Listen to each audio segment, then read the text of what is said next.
Good evening friends. आज जो topic हम डिस्कस करेंगे that is earning per share and price earning ratio. ये दोनों टॉपिक जो है वो रेशियो एनालिसिस के प्रॉफिटेबिलिटी रेशियोज में आता है और इसमें हम अर्निंग पर शेयर में ये डिसाइड करते हैं कि जो इक्विटी शेयर होल्डर्स है उसके लिए क्या प्रॉफिट बचा हुआ है या उसके हिस्से में कितना प्रॉफिट आ रहा है।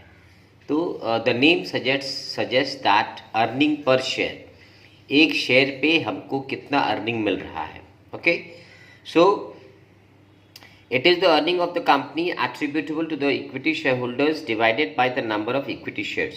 अर्थात जो इक्विटी शेयर होल्डर्स के लिए प्रॉफिट बचा हुआ है that divide by number of equity shares, okay, brings you out the earning per share. प्रति शेयर पर हमें कितना लाभ हो रहा है। और in other words the ratio measures the earning available to the equity share holders on per share basis, यानी प्रति शेयर के आधार पे हमें कितना मुनाफा या कितना लाभ प्राप्त हो रहा है। भाई आज आप कहीं भी पैसे इन्वेस्ट करते हो तो आप कुछ रिटर्न्स एक्सपेक्ट करते हो। आज आप किसी शेयर कंपनी का शेयर खरीद रहे हो तो उसके प्रति आपका एक्सपेक्टेशन क्या है कि आपको साल के अंत में एक निर्धारित रेट पर डिविडेंड मिलेगा। क्लियर? तो ये हो गया ईपीएस। और ईपीएस निकालने के लिए क्या है कि आप इसके पहले जो भी आपकी देनदारियां हैं, ठीक है, प्रॉफिट निकलने के बाद आप पहले उस पर टैक्स देते हैं। टैक्स माइनस करने के बाद जो आप प्रेफरेंस शेयर्स जो हैं, एक और कैटेगरी ऑफ शेयर होल्डर्स है, उनका आप डिविडेंड पहले पे ऑफ करते हो। करने के बाद अगर कुछ बचेगा तो इक्विटी शेयर होल्डर्स को जाता है। देखिए, तो preference shares dividend is deducted from the net income to arrive at the income available for the equity shares. ठीक है, जब जो ये बताया हमने कि नेट प्रॉफिट से टैक्स बाद देने के बाद जो पैसा बचता है उसमें से पहले आप पे करते हो प्रेफरेंस शेयर होल्डर्स को डिविडेंड पे करते हो। क्योंकि प्रेफरेंस मतलब क्या है, डिविडेंड पेमेंट में आप इनको पहले प्राथमिकता देंगे, उसके बाद अगर कुछ बचता है तभी आप इक्विटी शेयर होल्डर्स को पे ऑफ करेंगे। ओके, ये इसके नियम है। और अर्निंग पर शेयर हम लोग कैसे कैलकुलेट करते हैं? Earning per share is computed as under, इसका फॉर्मूला क्या है? EPS अर्थात earning per share is equal to net profit after tax and preference dividend. यानी जो आप नेट प्रॉफिट कमाया है आप पूरे साल में, उससे पहले आप पहले टैक्स पे ऑफ करेंगे, टैक्स पेमेंट के बाद उसके बाद प्रेफरेंस डिविडेंड पे करेंगे, and then whatever money is left that will be divided by the number of equity shares. तो इससे हमको निकल आएगा कि एक शेयर पे हमको कितना इनकम मिल रहा है। क्लियर? देखिए, this ratio helps in evaluating the prevailing market price of shares in the light of the profit earning capacity. तो बंधु ऐसा है कि जितना आपका कंपनी प्रॉफिट अर्न करेगा, जितनी ज़्यादा आपकी प्रॉफिटेबिलिटी होगी, मार्केट में रेपुटेशन, मार्केट में गुडविल उतना ही ज़्यादा आपका रहेगा। और जब आपके कंपनी का रेपुटेशन गुडविल बढ़ा है, you are considered as a profit earning company, तो जाहिर सी बात है कि आपके शेयर्स के जो मार्केट प्राइसेस हैं, मार्केट में प्रिवेलिंग जो रेट्स हैं, वो काफ़ी ज़्यादा होंगे। क्लियर? सो यही बता रहा है कि this ratio helps in evaluating the prevailing market price. So higher your profits, higher will be a market price, lesser your profits, lesser will be a market price. Okay, अच्छा, तो ये तो हमारा हो गया प्राइस अर्निंग कैपेसिटी। दूसरा जो concept आता है that is price earning ratio. Okay, ये क्या है? Price earning ratio measures the relationship between the market price and the earning per share. यानी मार्केट में जो अभी प्रिवेलिंग मार्केट प्राइस है आपका, दैट और आपका EPS में क्या रिलेशन, कितना परसेंटेज है, ये आप फाइंड आउट करते हो in the price earning ratio में। ठीक है, so price earning ratio can be computed as PE ratio is equal to market price of an equity share, जो आपके शेयर्स के मार्केट प्राइस है, and that divide by earning per share, that divide by EPS। यानी PE ratio निकालने के लिए हमारे पास EPS का होना ज़रूरी है। So first of all you have to work out the EPS, और तब हम उसको मार्केट प्राइस से डिवाइड करके हम पीई रेशियो निकाल पाएंगे। The objective of the computing P ratio is to find out the expectations of shareholders. Shareholders की आशाएं कितनी हैं आपके कंपनी से। तो अगर उनको ज़्यादा एक्सपेक्टेशन हुआ कि आपको ज़्यादा प्रॉफिट मिलने वाला है, तो जाहिर सी बात है कि आपका पी रेशियो काफ़ी ऊंचा रहेगा, है ना। Your expectations will be high. Okay,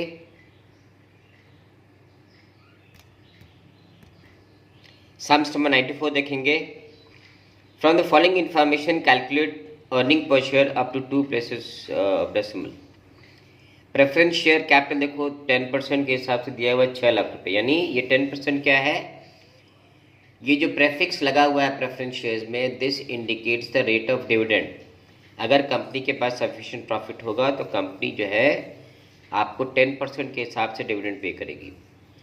equity share capital दिया हुआ है 3 लाख शेयर्स है 10 रुपए के, यानी 30 lakh. So number of equity shares कितना है, 3 लाख है, यानी जो भी आपका प्रॉफिट बचेगा उसको हमने 3 लाख से डिवाइड करना है। प्रॉफिट बिफोर टैक्स कितना है, 15 लाख। अभी तक टैक्स डिडक्ट नहीं किया है तो आपका प्रॉफिट कितना है, 15 लाख रुपए है। रेट ऑफ टैक्स कितना दिया हुआ है, 30%। तो ईपीएस निकालने के लिए हमें 2 वेरिएबल चाहिए। पहला क्या है, first of all we need profit after tax, okay, profit after tax and preference dividend. और दूसरा जो वेरिएबल चाहिए that is your number of equity shares. Okay, so let's see how we do the sums. चलिए, तो profit after tax and preference dividend निकालना है हमें पहले। ओके, तो क्या है, हमें दे रखा सवाल में profit before tax. Profit before tax कितना दिया हुआ है, 15 लैक्स। टैक्स रेट कितना दिया हुआ, 30%, यानी 30% of 15 lakh. Okay, so this will be 30% of 15 lakh. Okay, so इसका 30% निकल के आएगा 4.5 लाख। तो प्रॉफिट आफ्टर टैक्स कितना हो जाएगा, so this figure is called profit after tax, bracket में PAT, पैट। ओके, टैक्स पे करने के बाद आपका प्रॉफिट बच रहा है 10,50,000 रुपया। अब इसके बाद हमें माइनस करना है dividend to preference share holder. Okay, तो डिविडेंड कितने हिसाब से देना है, प्रेफरेंस डिविडेंड कैसे देंगे हम लोग, 10% जो बताया था हमने, प्रेफिक्स लिखा हुआ वो डिविडेंड रेट होता है। तो 10% of preference share capital 6 lakh, अर्थात 60,000 रुपये आप पे कर रहे हो प्रेफरेंस शेयर होल्डर्स को dividend. So once you have paid the dividend to the preference share holders, the residual profit is 9,90,000। Okay, तो ये हो गया profit after tax and preference dividend. Okay, profit after tax and preference dividend हो गया 9 लाख रुपया। और सवाल में ही हमें दे रखा था कि इक्विटी शेयर्स कैपिटल है 30 लाख रुपये। तो देखिए नंबर ऑफ इक्विटी से कैसे निकालेंगे, number of equity share is equal to what, equity share capital by face value of 1 share. Okay, तो इक्विटी शेयर कैपिटल कितना था हमारा, 30 लाख रुपया है। Equity share capital is 30 lakh rupees, और एक शेयर का वैल्यू कितना है, 10 रुपया है, यानी आपके पास टोटल 3 लाख शेयर्स हैं। Okay, now we have both the variables. We have the profit after tax and preference dividend, that is 9,90,000, and the second variable we have is number of equity shares 3 lakh rupees. अब इसको formula put कर देना है। तो earning per share equal to what, profit after tax and dividend divide by number of equity shares. Okay, therefore EPS is equal to profit after tax and present dividend is 9,90,000, number of equity shares is 3 lakh, so 3 रुपये 30 पैसे। ठीक है, हर share पर आपको 3 रुपये 30 पैसे earnings मिल रहे हैं। Okay, so this was the sums. Let's move on to the next sums. Sums number 95 देखेंगे यहाँ पे। Ekta limited has share capital कितना है इसका?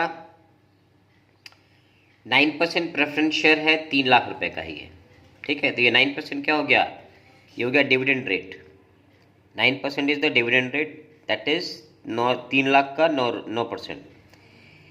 इक्विटी कैपिटल कितना दिया है? 10 रुपये का एक शेयर है, ये है 8 लाख रुपया। यानी टोटल इक्विटी शेयर कितना है आपके पास? 8 लाख डिवाइड बाई 10 यानी 80,000 इक्विटी शेयर्स हैं। ओके, ये मिला के टोटल आपका शेयर कैपिटल 11 लाख रुपया। अब the accountant has ascertained the following thing, ये हमको फर्दर इंफॉर्मेशन क्या दिया है। प्रॉफिट आफ्टर टैक्स यानी टैक्स माइनस करने के बाद आपके पास प्रॉफिट बच रहा है 2,70,000 रुपया। डेप्रिसिएशन कितना है? 60,000। तो देखो यहाँ पे जो डेप्रिसिएशन दिया है ऐसा कोई मतलब नहीं है। क्यों? क्योंकि जब प्रॉफिट हमारा निकल गया है तो दैट मीन्स हमने ऑलरेडी डेप्रिसिएशन को अकाउंट कर लिया, उसके बाद हमारा प्रॉफिट बताया जा रहा है। Okay, so that's the reason why ये आपको थोड़ा सा कंफ्यूज करने के लिए अमाउंट दिया हुआ है कि गलती से स्टूडेंट उसे कहीं ना कहीं दिखाए। ओके, अब इक्विटी डिविडेंड क्या है? 20% पेड है। Market price of equity shares 40 है। अब हमें यहाँ से क्या निकालना है? You are required to find first one the earning per share and second one you have to find the price earning ratio, PE ratio. Okay, so let's go move on to the solution. चलिए, इस सवाल में आप पहले हमको दो चीज़ निकालना है। तो सबसे पहले हम लोग प्राइस अर्निंग रेशियो निकालेंगे। Price earning EPS earning per share. तो EPS निकालने के लिए हमको सबसे पहले क्या चाहिए? Profit after tax and preference dividend. Okay, तो हमें सवाल में प्रॉफिट आफ्टर टैक्स दे रखा है, कितना रुपये दे रखा है? 2,70,000 रुपया। अब इसमें से हमने माइनस करना है प्रेफरेंस डिविडेंड, तो वो कितना है? 9% of 3 lakh. Share preference share capital 3 lakh दिया हुआ था, उस पर 9% अपने इवेल्युएट करेंगे, सो दैट कम्स टू 27,000 रुपया। ओके, सो 9% ऑफ 3 लाख, सो 27,000 रुपया। अब इसको माइनस करने पे ये आ रहा है हमारा 2,43,000 रुपया। ये हो गया मेरा profit after tax and preference dividend. तो ये एक वेरिएशन आ गया, वेरिएबल आ गया मेरे पास। दूसरा क्या निकालना है हमें? इक्विटी शेयर्स कितने हैं। तो कैसे निकालेंगे? 8 लाख हमारा इक्विटी कैपिटल है और एक शेयर का कीमत है 10 रुपया। सो 8 लाख बाई 10 यानी 80,000 मेरे इक्विटी शेयर्स हैं। ओके, तो अब दोनों चूंकि वेरिएबल आ गया तो हम लोग यहाँ से निकालेंगे कि हमारा EPS कितना। तो इसको सिंपली फॉर्मूला में डाल देना अपने को। तो अर्निंग पर शेयर कैसे निकालते हैं हम लोग? Profit after tax and dividend divide by number of equity shares. Okay, और 2,03,000 divide by 80,000, so this works out to 3.04। यानी हर इक्विटी शेयर होल्डर्स को 3 रुपये 4 पैसे की कमाई मिलनी है। क्लियर? तो ये हमारा फर्स्ट जो पार्ट है दैट इज द EPS, ये हमने वर्कआउट कर लिया है। सेकेंड पार्ट में हमें जो निकालना है that is the price earning ratio. तो प्राइस अर्निंग रेशियो के लिए हमको एक तो पहला वेरिएबल चाहिए EPS जो कि हमारे पास है, और दूसरा जो वेरिएबल चाहिए that is the market price of share. Okay, इसके अलावा बाद बाकी जो भी कुछ दे रखा है that is to confuse you. Okay, so what is the formula for price earning ratio? The formula for price earning ratio कैसे निकालते हैं? फॉर्मूला क्या है इसका? Market value of shares divide by EPS। Okay, तो इस फॉर्मूला की जो रिक्वायरमेंट है EPS वो तो हमने निकाल लिया है, that is 3.04। Now another variable which we require is the market value of shares. Now the question comes is market value of shares होता क्या है? So market value of shares means the price at which you buy the shares in the market. क्या होता है कि जैसे company अगर जब डिविडेंड डिक्लेयर करती है या कंपनी अपने फाइनेंशियल रिपोर्ट्स पब्लिक करती है या कोई गवर्नमेंटल डिसीजंस ऐसा कुछ आया है जो कि कंपनी के लिए फेवर में है, सो ऐसे हालतों में आपका जो शेयर का मार्केट वैल्यू है that shoots up. Okay, plus market value बढ़ने के जो अदर रीजंस हैं यहाँ पे हम लोग वो डिस्कस नहीं कर रहे हैं। We are discussing the increase in the market price due to the earning per share. ठीक है, 3 रुपये 4 पैसे। तो इस सवाल में देखिए हमें जो मार्केट वैल्यू ऑफ शेयर दे रखा है 40 रुपये, यानी अगर आप इस शेयर को सेकेंडरी मार्केट स्टॉक एक्सचेंज से खरीदते हैं तो यू हैव टू पे 40 रुपीज़, और आपका ईपीएस कितना निकल के आया है 3.04। So that means what, company आपको ऑफिशियली 3 रुपये 4 पैसे प्रॉफिट का शेयर दे रही है, मगर उसी शेयर को जब अगर मार्केट से खरीदते हैं तो आपको 40 रुपये पे करने होते हैं। Okay, that means what, your market price या और the price earning ratio is 13.6 times more than the profit which the company is giving it to you। ठीक है, सो इससे कंक्लूजन क्या निकल के आता है कि higher the profit of the company, higher the profit earning capacity, higher the dividend declaration to the share holders, okay, higher will be the market price. Okay, so there is a direct relation between the market value of shares and the price earning per share of each shares।